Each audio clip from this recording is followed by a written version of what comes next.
guys, good morning and welcome back to our show. This is like your one-stop shop show with information and entertainment. So today, guys, I have here my trusted friend and my attorney, Gracelyn Bellingan-Bennett. Thank you so much for your time today, Gracelyn. I really do appreciate you coming by here in my studio. You're always welcome, P, and I enjoy being in your show, of course. Thank you so much. Well, today, guys, we're going to discuss a lot of things. So, for starters, let's talk about COVID situation. So, if you had to guess, when would you say the Philippines will reopen its borders for travel? Well, I cannot really give a specific time frame for the opening of our borders because, as you can see right now, since last year, it has the travel restrictions has become a bit tightened. Yeah. When before, spouses of Filipinos can come to the Philippines, or those who has children in the Philippines, if you are foreign national, you can still come to the Philippines. But at this moment, at least 37 countries, they are not allowed to come to the Philippines unless, of course, if they are traveling with a Filipino. Okay, so meaning even if you're married to a Filipino citizen, but you're traveling alone, trying to come back here in the Philippines, you're not be granted entry. Yeah, that's what's happening with my husband right now, who is in Canada. No. Apparently, he can come here because of the travel restriction. Okay, but if you're physically with your Filipino spouse entering the country, you'll be allowed. Of course.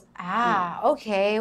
What's going on with the retirement visa? What's going... Right now, it's still suspended. It's still suspended? Yeah, they're not accepting no. application, nor are they processing applications. Yikes, that's bad for the economy and, for the foreigners that want to Yeah, a lot of my clients here. are asking for, when is it gonna resume the application for retirees visa? But apparently, I cannot give them a time frame. Yeah, because even an SRRV, if they're back in the US, they still can't come here. Unfortunately, that's the situation. So, Gracie, why do you think the government is doing that? Like, suspending the SRRV? I mean, what's the point? Well, the privilege of having an SSRV visa is that you become a resident in the Philippines, and the rights and privileges that a resident has here, you will also enjoy it. But once you're outside the country, then of course that's beyond the jurisdiction already of our country, and you cannot enjoy the same privileges anymore from those who are in the country. The reason why they have to suspend the issuance of SSRV or the acceptance for SSRV visa holders is because we have limited facilities for COVID patients and for citizens as well who will enjoy these facilities if they come home to the Philippines. So because of this limited facilities, they want to cater first the Filipinos. Okay, so it's one way of making sure that we have enough space for the citizens. Exactly. So we'll not be flooded of foreigners coming here using the SRV visa. Well, how about citizenship here? How can a foreigner become a citizen of the Philippines? I know the answer for this. A lot of my viewers were asking me, but from an attorney's perspective... Well, you have to submit an application with the Bureau of Immigration. The application and the procedure is done in Manila. Is it through naturalization? Yes. That's the only way. That's the only way. For foreign nationals to become Filipinos. It's through naturalization. Not with marriage with a Filipino citizen. It's only for naturalization. Can they have dual citizenship? Unfortunately, unlike other countries wherein you can have dual citizenship, if you come to the Philippines and renounce your foreign citizenship, you can only have Filipino citizenship. And you cannot reapply for your original citizenship unless you renounce again Philippine citizenship. Oh my God. Well, it's kind of unfair because we Filipinos can retain our citizenship, but we can also have dual citizenship. Yes, but that's how our country works.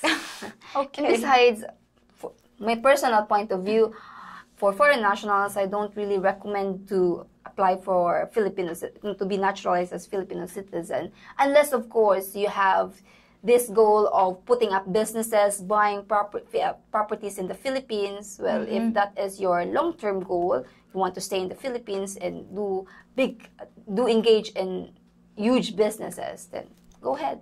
That's actually what Chinese. I was just gonna ask about that's how Chinese, they're doing that here. Yes. For business, of course, purposes. Okay, wow.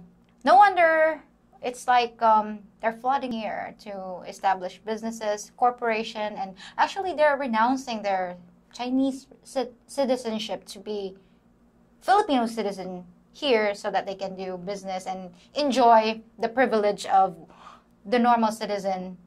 And if you can see, if you are fond of reading like Forbes magazine or those richest Filipinos in the country, most of them have Chinese blood. Yes. Okay, well, wow. So, if a foreigner has a child with a Filipina, can that child have a dual citizenship? Yes, of course. It's very common here. Okay. Was it regardless where the child was born, or? In the Philippines, we follow this principle of jus sanguinis, meaning you become a citizen by virtue of blood relations. Okay. So if you have Filipino in your blood, of course, you can become Filipino citizen. Even if they were born in the U.S. and... Yes. I believe U.S. is jus solis, meaning where you are born, you attain the citizenship of that country, nationality of that country, yeah. Okay. Well, I know you have discussed this from your previous video on your YouTube channel. By the way, guys, please check out my attorney's brand new YouTube channel. She gives, legal advice there. And you have mentioned, or you have discussed about the possibility of foreign nationals to be able to adopt Filipino children. Okay. You can do that if you are first married to a Filipina. Okay. And you can undergo the domestic adoption procedure. But if you're not married to a Filipina, the only way you can adopt Filipino children is through inter-country adoption. Okay. So how about surrogacy? Like, can a foreigner hire a Filipina to be a surrogate mother and take the child back to the West? It's like an incubator. Well, surrogacy is not legal in the Philippines. Oh. Yes. Yikes. So, okay, so let's talk about guns. A lot of my subscribers have asked me this a million times. I know in some Western countries, they're used to having a pistol for self-defense and rifles for hunting. But is it legal for a foreigner to own a gun here in the Philippines? It's actually a big no. A big no? Yes, because in the Philippines, possession or ownership of gun is a mere privilege. And such privilege is limited only to Filipinos. Unlike in some Western countries, the right to carry or possess or own guns is a right. Here, it's a mere privilege. And not even all Filipinos, or not even most of the Filipinos, has that kind of privilege. Okay. There are only specific individuals under special circumstances who can qualify to possess or to own or to carry guns with them. Okay, so regardless if the foreigner has a resident visa, because the mere fact that he's not a Filipino citizen, he's not allowed to own a gun. It's very specific under the laws on ownership, possession, and the right, the privilege to carry gun here, that it has to be Filipino. Yes.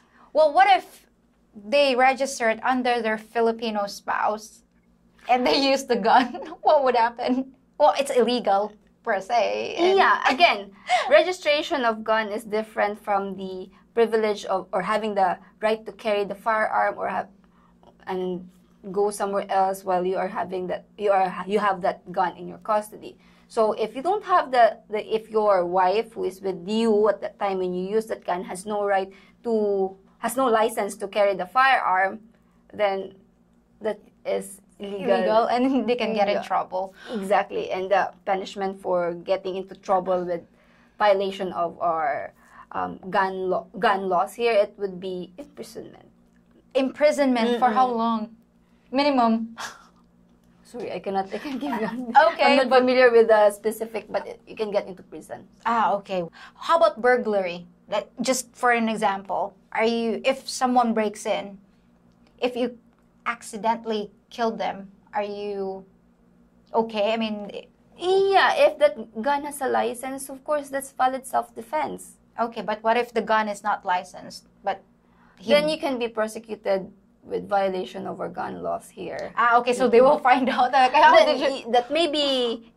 act of you defending yourself may constitute a valid self-defense, but you can be prosecuted by another violation of the law.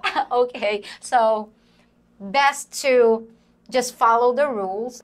What about loaning money? Are there any laws here about predatory lending practices? Because, can people charge whatever interest rate they want? Because a lot of loan sharks. Yeah, there used to be a law against usurious interest.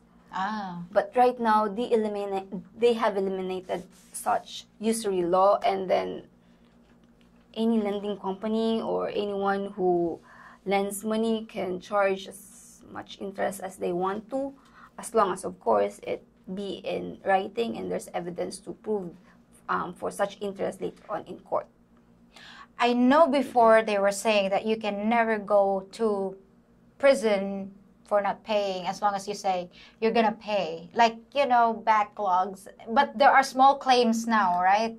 Under the law, nobody can be imprisoned by reason of debt. But unless, of course, there's deceit, because you can be prosecuted for estafa. Yes, by mere fact that you have a debt to somebody, you cannot be imprisoned if you don't pay your debt. But there are consequences, of course. Estafa is non-bailable, right? Is that correct? It is. It is? Yeah. Okay. Wow. But how much money, like, what's the amount for you to be considered you swindled, or it's a estafa case for you to be prosecuted and under that? Actually, crime? even 5 pesos. Under even 5 pesos? Yeah, as long as there's deceit. Yes. Okay. But the penalty will vary according to the amount. The amount. And the jurisdiction of the court will also vary according to the amount involved. Okay. I better pay my brother. Okay, later. Well, for instance, what about foreigners? If they can't pay their bills, like bills in their hotel stay and rent and, that kind of stuff. What if they just go to, they just escape? What would happen? If the hotel personnel cannot apprehend them as soon as just before they leave, they can they can just disappear from their liabilities. But non-payment of bills in the hotel can constitute estafa. Okay. But so far, have you heard any cases like that for national? Yeah. So far, I've not heard anything like that happening with foreign nationals. But there's an exception. It's not in hotel, but failure to pay their rent in a certain apartment. Yeah, there's one Filipino who owns this apartment and pursuing a case against the Westerner who rented her place, because the Westerner had caused some sort of destruction on the some property, some portion of her house, and failed to pay for a certain amount of monthly rental. Okay, so that is subject for liability, like they can file a case against the foreigner. Aside from the civil case of just mere collection, the Filipino can also file for estafa against that foreigner, and even malicious mischief for destroying the property of their landlord. Okay. So are they gonna be blacklisted, or they're not be able to leave the country if there's an outstanding warrant? Correct? Of course, if there is already a warrant issued by the court, then yes, you can be blocked from traveling outside the country. Well, let's talk about healthcare. I know you guys have asked me about healthcare here in the Philippines, about PhilHealth or private insurance. I'm going to make a separate video for that, but we can also touch, general stuff about healthcare here in the Philippines. So, are Filipinos covered under a universal healthcare law? We have this what we call PhilHealth. It's a government healthcare wherein Filipinos get to contribute for the healthcare system of a country, and it's voluntary or it's mandatory for those who are employed, of course. But the benefits, in my own perspective, is very, very minimal. It's not worth it. For me, it's actually not worth it. So, what's the percentage of the PhilHealth, the coverage for basic hospitalization? Do they pay like 50% or room and board medicine? There is a specific amount they can allocate for you every day. Like, I think it's 500 pesos for every day of your admission in a hospital. Is that for the room and board or for the 500 pesos, which is $10 a day? And it will have to cover everything already. Oh, okay. But for operations and some sort of emergencies, there's a certain percentage wherein PhilHealth can cover. Oh, okay. So it's not really much. I know other people out there were thinking, especially for health conscious, for Westerners planning to retire here, they want to know this kind of stuff for if there are good hospitals here, and also the healthcare situation. Better to secure a private healthcare, a medical insurance. So foreigners can get private medical insurance here in the Philippines? Yes, of course.